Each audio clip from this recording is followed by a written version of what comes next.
ulit. Ang coconut po natin ay gawa sa coconut fiber na tinirintas po. Ganito po yung start ng process niya, nakatirintas na coconut fiber. So with the help po ng isang machine na tinatawag nating decorticating machine, na dinesign po ng Dr. Arboleda ng Bicol State University at inassemble naman po ng DOST.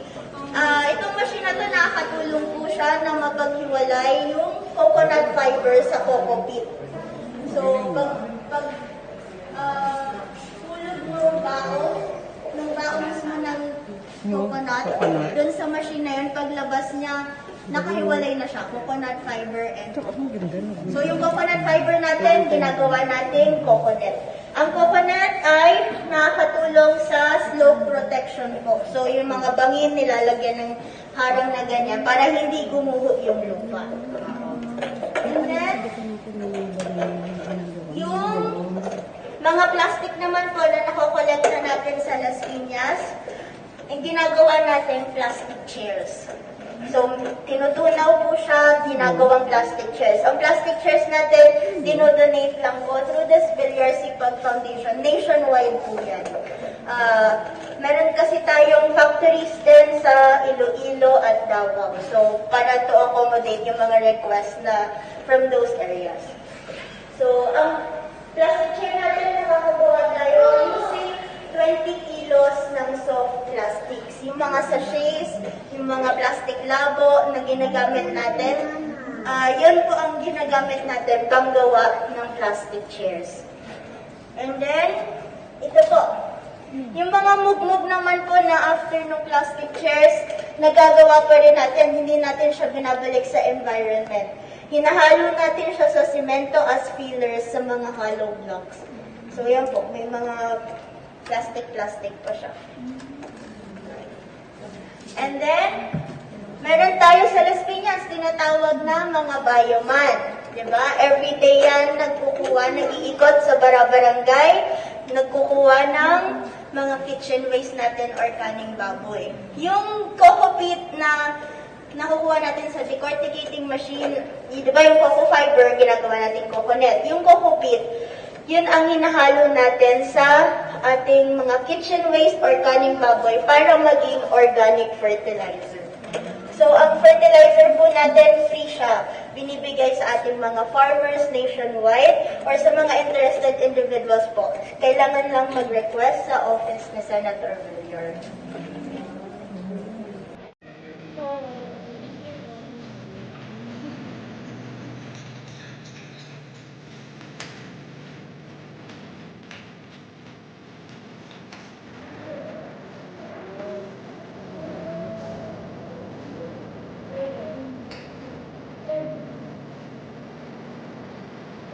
Model.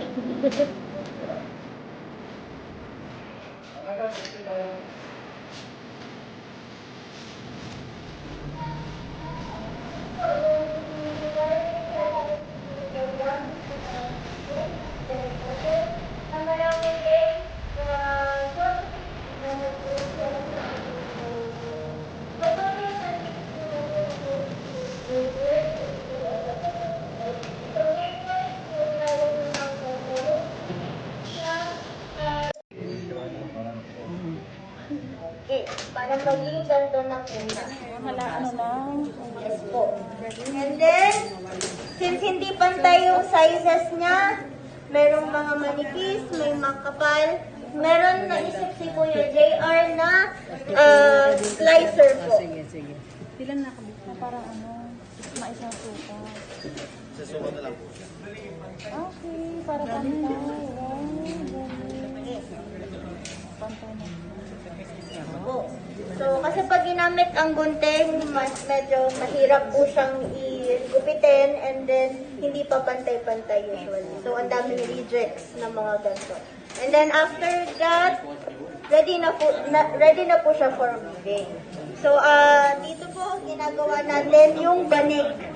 Banig na water lily. Yung nabanggit ko po kanina na pinamimigay sa mga relief centers. So, may size po ito na 36 by 75 inches or isang single bed po. Kasya ang isang nanay at isang anak. So, yun po, pinamimigay siya with the hand-loom woven blanket na ginagawa naman ng kababaihan ng Las Piñas. And then, other than the blanket, gumagawa rin po tayo dito ng mga baskets. So, ang mga frames po natin, tayo mismo yung gumagawa with the help of the spot welding machine. Ito po, ginagawa ni Kuya. So, yan. Wala siya kuyang welding rod, di ba? Wala po negative positive ko lang po siya. So, very safe po siya gamitin. Gusto pag-aralan. Yan po.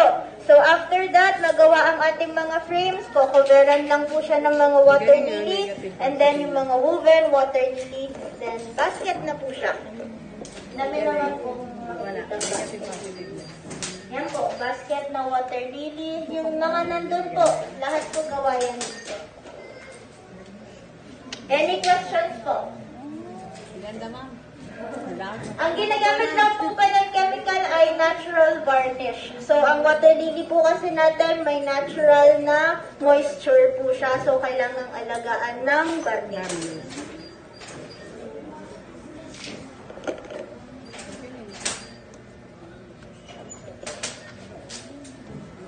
Okay? Tayo sa farm na ba? Picture po muna. Oo, sige. Tayo.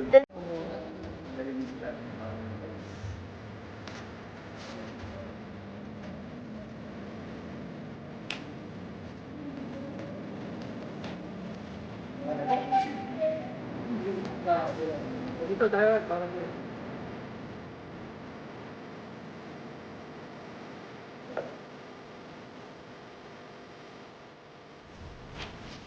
Ang ginagamit po ba ng bamboo? Kahit ng bamboo na gawa yung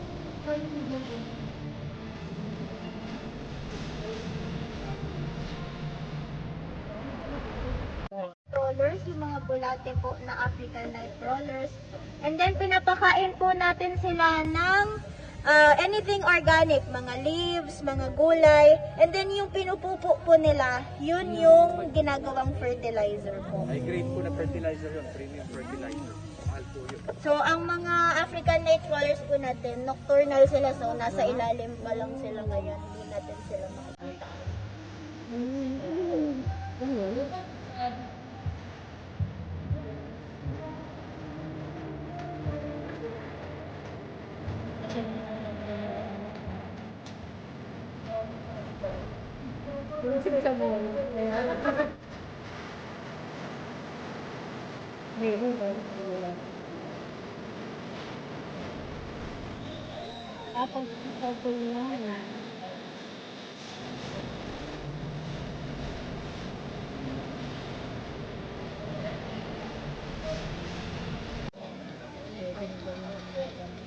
So, dito po yung ating coconut weaving facility at ating composting facility.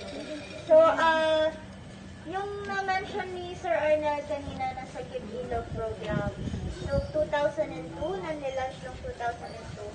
So, nakita doon na, yun nga, may water lily sa ating mga rivers, may mga plastics, at underneath those water lilies, bed of water lilies, meron pang nakukuwang maraming buko.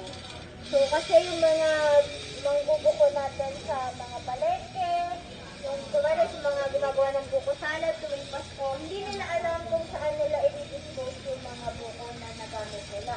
So, ang ginawa ay kinausap natin yung mga buko vendors dito sa Las Piñas at sinabihan sila na dalhin na lang dito dahil papakinabangan pa po natin sila. So, yan po, may mga sako-sako ng buko na dinadala dito. Everyday yan, may mga nagdadala ng mga buko. And then, tinatapon natin dito sa ating decorticating machine na tinatawag na dinesign ni Dr. Arboleda ng Bicol State University at inassemble ng ating BOST para paghiwalayin natin ang fiber sa coco peat. So, makikita natin yung process. Meron tayong nag-iikot bara-barangay ng mga bayaman, nangongolekta ng mga kaning baboy natin. Meron ba sa inyo sa Talon Tres? Meron naman. Meron. So, yun. So, yung mga nakolektang kitchen waste na yun, dadalhin sa ating mga composting facilities. Every barangay po, meron tayong composting facilities. So, dito, sa Talondos, yun po, dinadala nila dito, and then, hinahalo sa ating coco pit. Yung nakukuha after the decorticating machine, yung coco pit natin na yon, hinahalo pa yon sa ating kitchen waste. So, after that, paghahaluin sila, tapos imimil sila. Dudurugin sila using our hammer mill po. And then, iloload sa ating rotary composting facility, yung bilog po na yon. So, yan po, umiikot for 3 to 4 hours per cycle at merong 200 kilos na limit bawat cycle. So, every 3 to 4 hours, meron tayong nagagawang 200 kilos na fertilizer. Dito lang po yan. And then, after i-unload doon sa ating rotary composting facility, i-air dry lang po saglit and then pwede nang gawing fertilizer. So, binibistay pa po siya. And then, yung mga fertilizer po natin, since kitchen waste, yung mga gamit niya, minsan may libre na rin siyang seedlings. Kasi kumari, sinigang ang ulam nung kinolektahan. Yung mga buto po ng kamatis, ng okra, na sasama po yun sa fertilizer at minsan bigla na lang makikita natin, meron ng tumutubong mga kamatis at okra. So, yun po. Yan ang ulan. Yung fertilizer natin, free of charge po siya sa mga interested individuals at most importantly sa ating mga farmers. Kasi ngayon dumoble na po yung presyo ng fertilizer na ginagamit nila. So dito sa Villar Sipag, pinamimigay natin siya for free since si Madam Cynthia po ay Senate Committee on Agriculture po siya. Ayan. Hello po, maraming salamat po at kayo po ay palaging sumusuporta sa aking channel. Alam ko po na ang pagsuporta niyo po sa akin ay tao sa puso ninyo. Kaya ako po ay lubos na nagpapasalamat.